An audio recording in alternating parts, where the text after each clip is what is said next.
สวัสดีทุกคนครับใครก็ตามที่กำลังดูอยู่วันนี้เราจะเริ่มเดินทางอีกแล้วนี่ไปไม่ไกลมากแค่300กว่ากิโลก็เลยไม่ต้องรีบออกสักตี 4 ครึ่งก็พอนะไปเดินทาง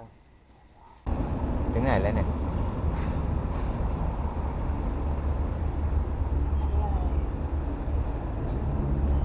ที่ไหนไม่รู้ล่าสุดตอนนี้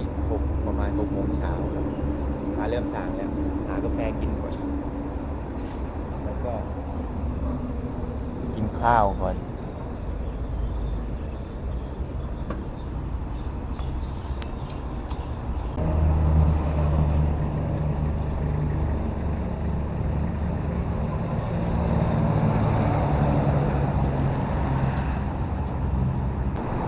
ไปอีกแล้วครับฉีกแล้วครับ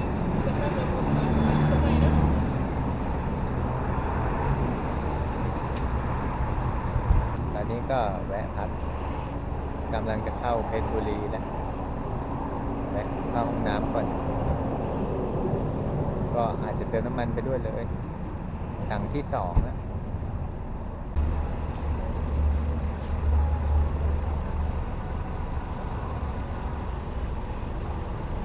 เข้านู่นก็ดีอยู่แล้วบางจากอ่ะวัดที่ไหนอยู่ตรงไหนอุ้ยจะมีซอยแล้วว่า เข้าอีกแล้ว9 โมงเลย9 โมงอันนี้ถึงปั๊มหนึ่งเจ้งอยู่ที่ไหนกูก็ไม่รู้กี่กิโลเนี่ย48เองจะถึงเป้าหมายแรกที่เราทำวันนี้คือเอาเครื่องเทเป็นโดม มาตกเครื่องเพ ก็วันนี้ที่ได้เที่ยวเพราะว่าเอาเครื่องเพลมาส่ง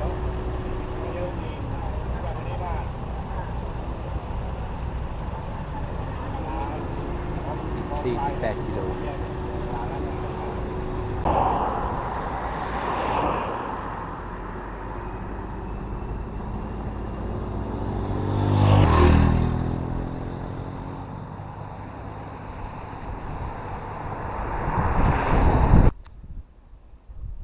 ภารกิจเสร็จสิ้นครับส่งของเรียบร้อย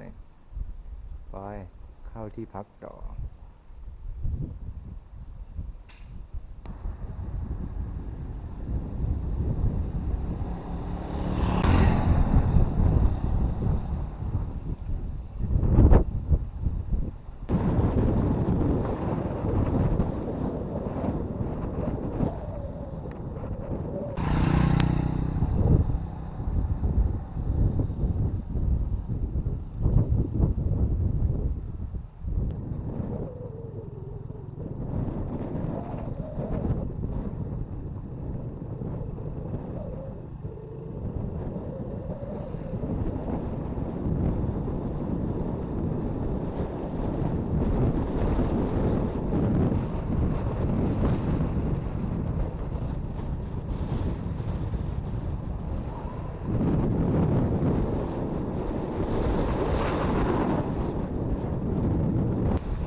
แล้วเข้าชมด้านในใช่ไหมครับผม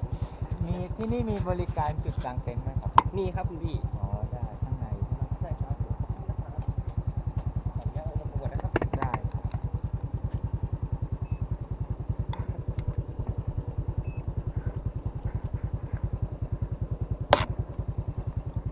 เราเข้าไปตรงไหนครับ เดี๋ยวตรงไปด้านหน้า200 เมตรซ้ายมือจะมีลานจอดรถครับคุณพี่สำนักงานจะอยู่ตรงนั้นติดต่อสำนักงานได้เลยนะครับเชิญค ข รั อบบ คุณค่ะ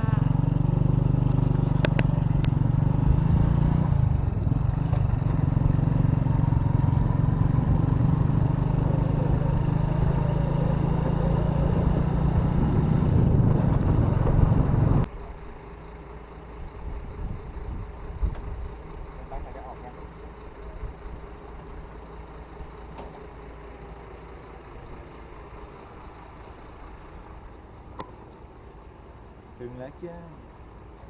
ปราณบุรีจ้า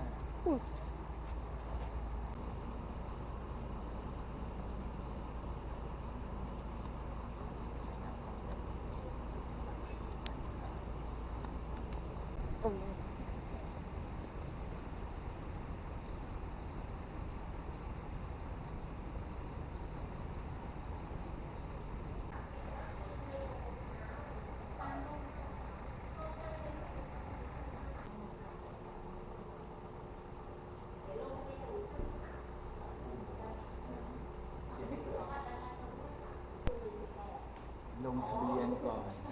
วันนี้ไม่มีใครนอนเลยเมื่อคืนมีดัง ติดตามอยู่ยังไม่เสร็จก็ยัง เลิกไปแต่เมื่อคืน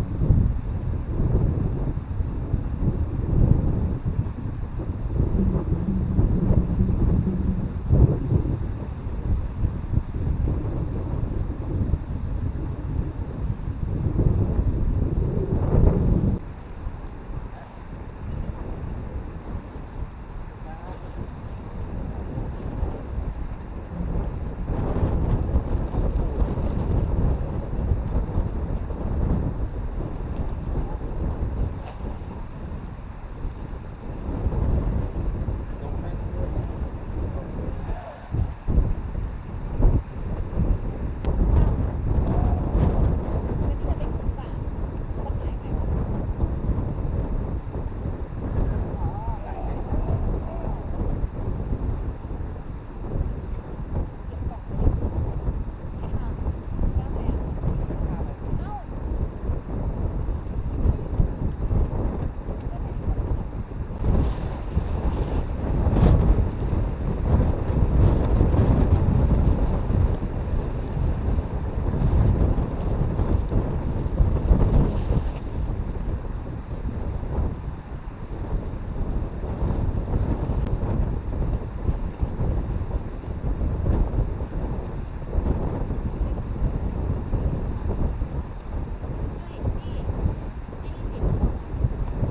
ทางเข้า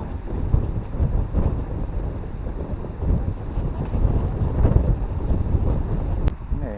เรียบร้อยกางเต็นท์เสร็จนอนเล่นโทรศัพท์วันนี้ลมแรงมากลมโคตรแรงเลยเป็นการเรียนเนี่ยขึ้นเห็นบ้างไหมลูกทำเจ็ดสิบแล้วเมื่อกี้เราเสียค่ากางเต็นท์เท่าไหร่นะ 100 บาท 100 บาท 2 คน 2 คน 100 บาท คนละ50 บาท ไปออกไปหาซื้อของกินไว้สำหรับเย็นนี้ก่อนรู้กลับมาเต็นท์ที่ยังอยู่นะดูดูโคตรแรงมาหาตลาดใกล้ๆดีกว่านะ ตรงนี้คือชายหาดปากน้ำปรานบุรีแต่ว่าวันนี้รู้สึกคลื่นแรงเหลือเกิน ไม่น่าจะลงเล่นน้ำได้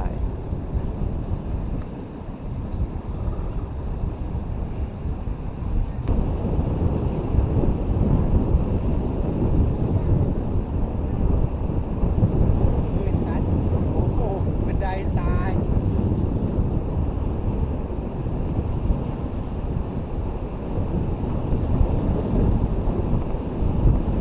น้ำน้ำทิ้งไว้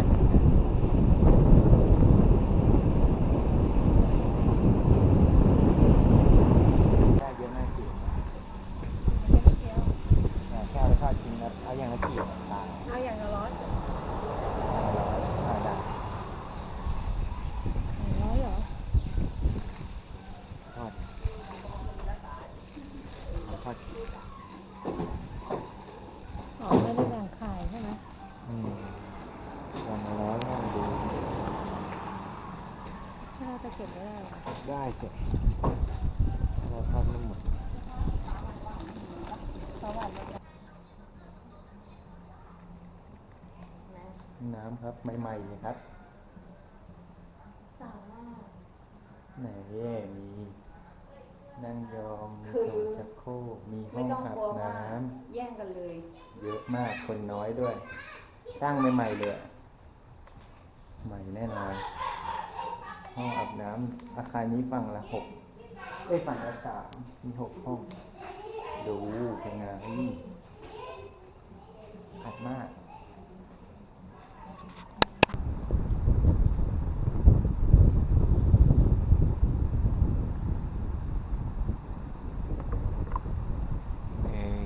ได้เสบียงตอนเย็นแล้ว เดี๋ยวค่อยทอดกิน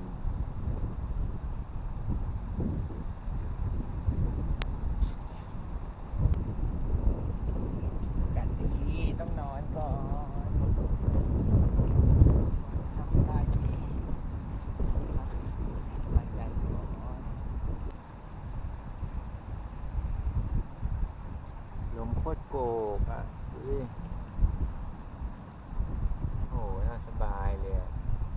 ถ้าคืนนี้ลมแรงนี้ก็คงจะสบาย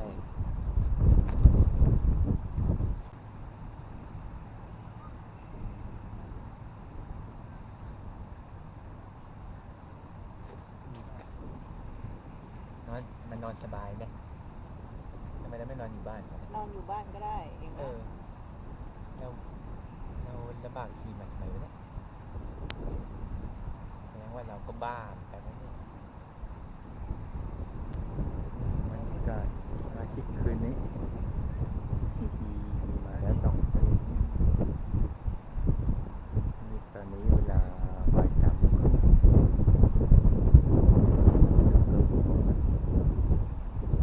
อากาศโอเคนะเนี่ย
แล้วทอดปลาแบบไฟอ่อนพอดีเลยอะ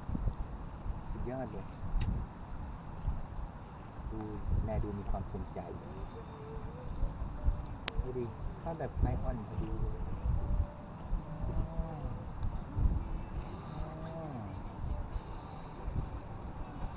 ถือว่าประสบความสำเร็จ ปลาหมึกอร่อยอยู่เหมือนกันเนาะ นอกจากมาส่งเครื่องเพลแล้วก็มาเทสเตานี่แหละทริปเนี้ย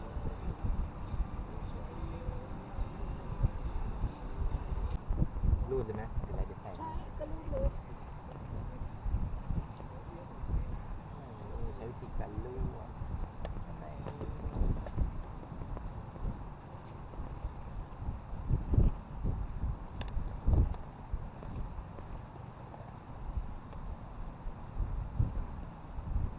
ซื้อลูกชิ้นยังไม่ทอดเพื่อจะมาทดสอบเตาเนี่ย ต้องอันนี้ก่อนปะ เฮ้ยอันนี้ทีหลังเริ่มมีแป้งเดี๋ยวมันเปื่อยก่อน อันเนี้ย อันนี้ได้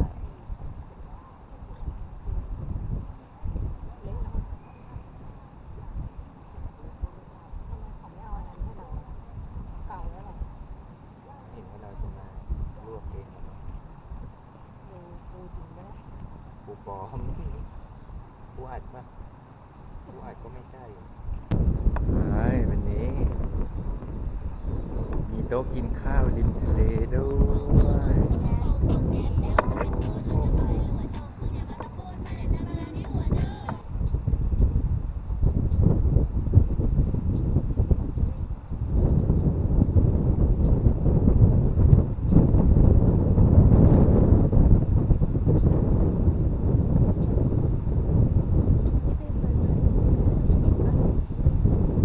มันมีหลายยี่ห้อใช่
เรียบร้อย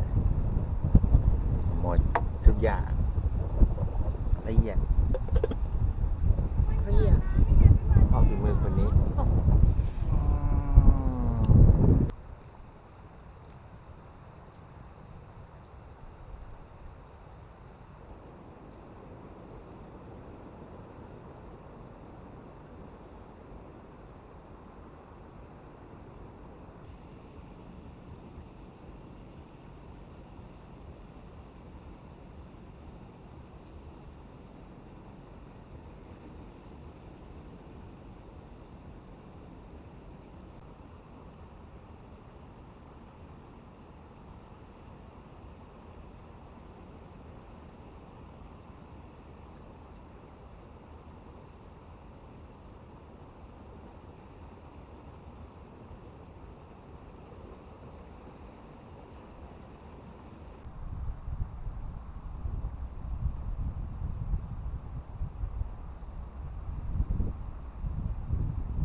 เช้านะ